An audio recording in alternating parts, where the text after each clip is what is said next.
আপনার পার্সন কি আপনার সাথে একটি স্থায়ী সম্পর্ককে দেখতে চান? তো ইনি একটু হলেও এই মুহূর্তে হোল্ড ব্যাক করছেন।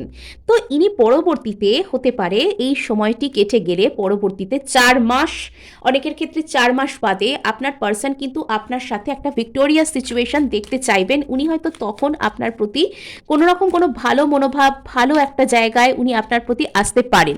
সো এখানে ক্লেম করার জন্য কিন্তু সাবস্ক্রাইব করতে ভুলবেন না। এনার কোনো মনোকষ্ট আছে, কোনো রকম কোনো ডিসঅ্যাপয়েন্টমেন্ট আছে, যার জন্য একটু হলেও বর্তমানে উনি ওই যে স্টেবিলিটি এইসব নিয়ে কম ভাবছেন। ইনি ভবিষ্যৎ নিয়ে একটু হলেও নার্ভাস হয়ে যাচ্ছেন এনার কোনো মনোকষ্টের কারণে। কিন্তু দেখা যাচ্ছে ইনি সেই জায়গাটাকে হিল করে সেখান থেকে বেরিয়ে ইনি আপনার প্রতি কিন্তু ভালো কোনো এনার্জিতে আসছেন। সো এখানে এনার মেন্টাল ক্ল্যারিটির দরকার, আর ইনি কিন্তু সেটা পেয়ে যাচ্ছেন। ওকে, সো ইনি আপনার সাথে সম্পর্কের উপর হার্ডওয়ার্ক করতে কিন্তু চাইবেন। এখানে বিবাহেরও কিন্তু যোগ রয়েছে। সো ক্লেম করার জন্য সাবস্ক্রাইব করতে ভুলবেন না।